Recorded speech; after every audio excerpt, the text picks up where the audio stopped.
Hola, somos el grupo compuesto por Natalia Argento, Lautaro Fernández, Fabiana Rossi y Carolina Daza. En esta ocasión queremos contarles de nuestro trabajo titulado Análisis de encefalogramas de pilotos de aviones. Primero realizaremos una descripción del problema a estudiar, el experimento ideado para entender este problema y el dataset usado. Muchos de los accidentes relacionados con vuelos se generan por estados donde se pierde el estado de conciencia del avión. Los pilotos pueden estar distraídos, somnolientos o en otros estados cognitivos peligrosos. El objetivo es detectar estos estados potencialmente peligrosos a partir de datos fisiológicos reales de la tripulación en situaciones de prueba, para después testear los modelos durante una simulación real de vuelo. En el experimento ideado para estudiar el problema se monitorean en el tiempo datos fisiológicos de 18 pilotos divididos en 9 tripulaciones compuestas de piloto y copiloto que estuvieron sujetos a distintos estados de distracción. El conjunto de entrenamiento se compone de datos tomados durante experimentos en los que se sometió a los pilotos a distracciones buscando inducir uno de los siguientes estados cognitivos. El primero es de atención canalizada, en el cual se hace que el piloto esté enfocado en una tarea con exclusión de todas las demás. El segundo es de atención desviada, donde los pilotos tienen la atención desviada por acciones o procesos de pensamiento asociados a una decisión. Y el tercero es un estado de sobresalto o sorpresa, que se induce haciendo que los sujetos vean fragmentos de películas con sobresaltos. Ahora pasamos a describir el dataset, cuyos datos fueron obtenidos de una competición de Kaggle, cuyo nombre está detallado en la parte inferior de la diapositiva. El conjunto de entrenamiento contiene datos de los 3 experimentos.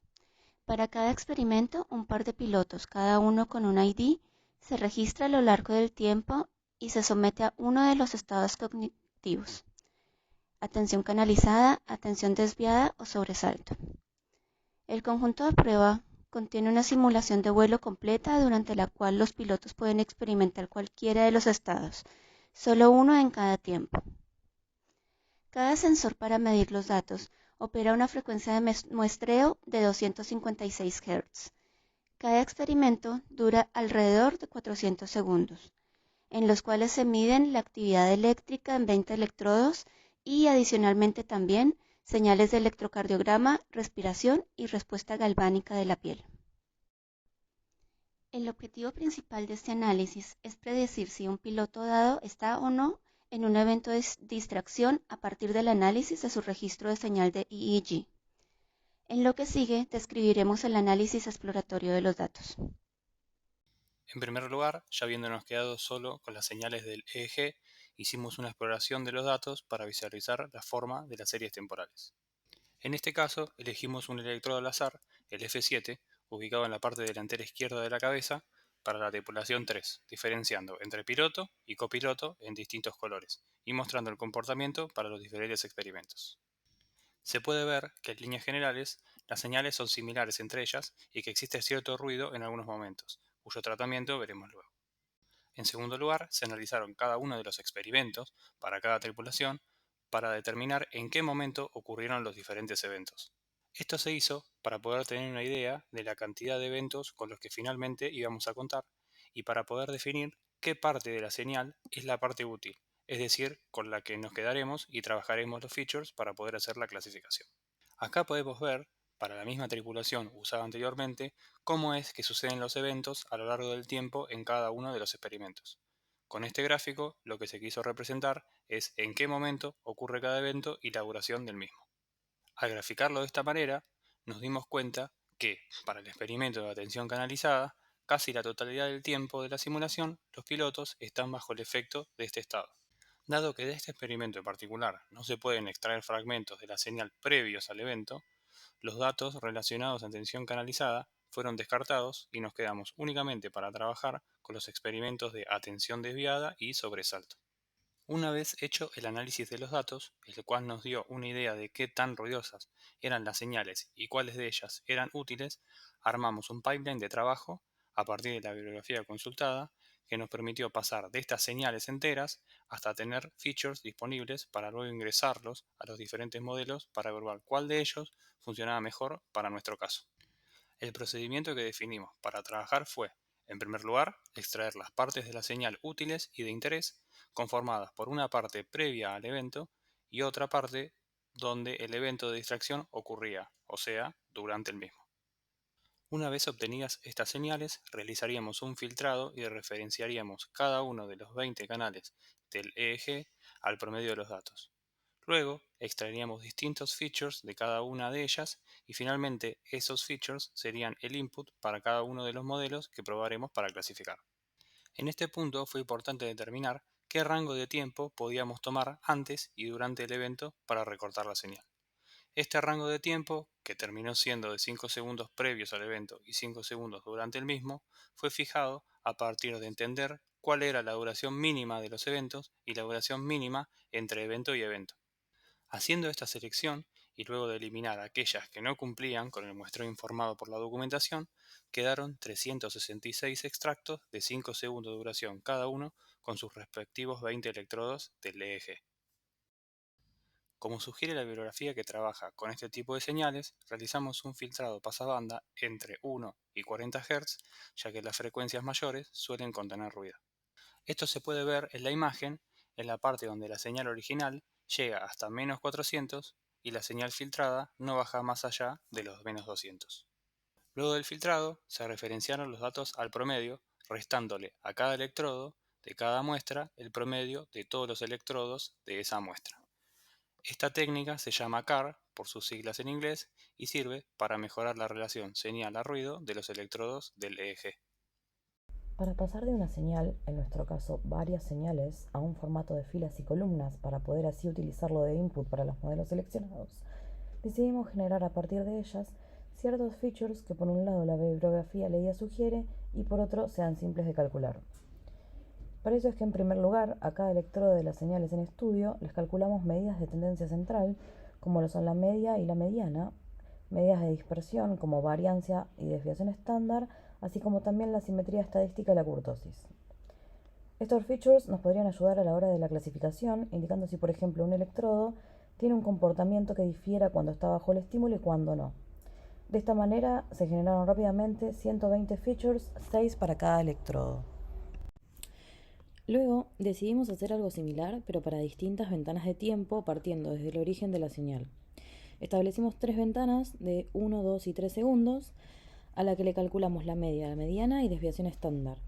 El objetivo de utilizar estas ventanas era poder determinar si durante ese lapso las señales del electroencefalograma poseen alguna característica que nos permita definir diferencias entre los estados.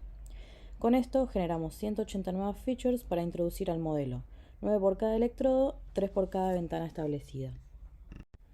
Por último, la bibliografía en el estudio de este tipo de señales, más enfocados al estudio del sueño y la epilepsia, realiza una descomposición de las ondas cerebrales. Estas ondas separan la señal en distintas bandas de frecuencias, conocidas como delta, alfa, beta, etc., donde cada una representa un aspecto diferente del funcionamiento del cerebro. Por ejemplo, las ondas beta suelen mostrar cuando el sistema nervioso central se encuentra concentrado en tareas complejas. Utilizando el periodograma del Welch, para cada señal se calculó la densidad espectral de potencia de cada electrodo en cada una de las bandas mencionadas. Es decir, sobre la señal transformada en el dominio de la frecuencia, se obtuvo el porcentaje de área bajo la curva entre las bandas de frecuencias de las ondas cerebrales respecto del total. Ya que la cantidad de features que desprende de este análisis es muy grande, son unas 120, solo seleccionamos por cada banda el valor mínimo, máximo y promedio entre todos los electrodos, teniendo así la cantidad de 18 features nuevos. Finalmente, y luego de seleccionar fragmentos de las señales del electroencefalograma y generar atributos acordes al campo de aplicación de este análisis, se obtuvo un dataset con 366 registros y 324 variables. Los registros, en este punto, presentaban 3 tipos de etiquetas. La etiqueta no evento, correspondiente a la línea de base del electroencefalograma previo al evento de distracción. La etiqueta DA, correspondiente al estado de tener la atención desviada por acciones o procesos de pensamiento asociados a una decisión. Y finalmente, la etiqueta SS, la cual había sido inducida exponiendo a la tripulación a fragmentos de películas con sobresaltos. Dado que el foco de nuestro análisis se encontraba en la clasificación de registros encefalográficos de pilotos sometidos o no a eventos de distracción, Se optó por colapsar las categorías DA y SS en una única categoría denominada evento. En este escenario, la distribución de las etiquetas de no evento o evento en nuestro dataset final se encontraba equilibrada, tal como se muestra en el gráfico de la izquierda. A continuación, realizamos un análisis exploratorio de la topología de activación promedio de los electrodos en las condiciones experimentales ensayadas. El mismo indicó que posiblemente existan efectivamente diferencias entre los patrones espaciales de activación de los electrodos entre los tratamientos del experimento. En este sentido, dicho resultado nos alentó a avanzar con la implementación de algoritmos supervisados que nos permitiesen clasificar registros encefalográficos a partir de variables generadas de cada serie temporal. Como primer paso previo a la implementación de los modelos de clasificación, se realizó una separación aleatoria y estratificada de los datos, en un subconjunto de entrenamiento y otro de prueba correspondiente al 70 y 30% de los datos, respectivamente. Los mismos se utilizaron para entrenar diversos modelos de clasificación que fueron luego evaluados utilizando métricas de área debajo de la curva ROC, Accuracy, Score F1, Precision y Recall. Un detalle del rendimiento o performance de estos modelos se encuentra en la tabla de la izquierda. Tal como muestran las curvas ROC del gráfico de la derecha, el modelo de Gradient Boosting fue aquel con mayor área debajo de la curva, es decir, mejor performance, seguido de Random Forest, redes neuronales y regresión logística. Los algoritmos con peor rendimiento fueron Naive Bayes, K-vecinos más cercanos y máquinas de soporte vectorial.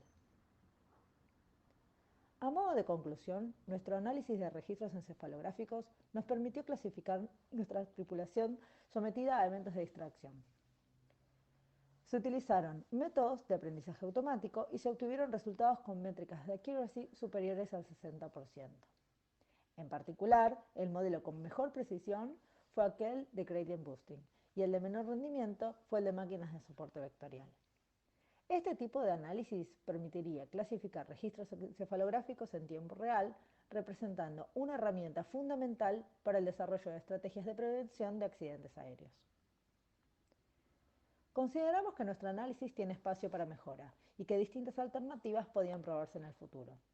Por ejemplo, entre las distintas propuestas, se podrían tomar otras fracciones de la señal del electroencefalograma, además de los 5 segundos previos e iniciales del evento de distracción. Asimismo, se podrían seleccionar un subconjunto de electrodos y aplicar técnicas de reducción de la dimensionalidad, tales como análisis de componentes principales. Por otro lado, una alternativa plausible sería variar el intervalo de duración del fragmento de la señal seleccionada. Si se muestreara con una duración inferior a los 5 segundos, por ejemplo, se reduciría considerablemente el tiempo de entrenamiento de los modelos, lo cual representaría una ventaja en caso de implementación real en campo. No obstante, esto debería estar supeditado, por supuesto, al rendimiento de los modelos en estas nuevas condiciones. Por último, sería interesante clasificar los eventos de distracción de manera unitaria, a fin de entender si existen diferencias características de los electroencefalogramas que justamente permitan diferenciar distintos tipos de eventos de distracción. Esperamos que hayan disfrutado de nuestra presentación y listamos a continuación la bibliografía consultada para realizar el análisis propuesto en este trabajo.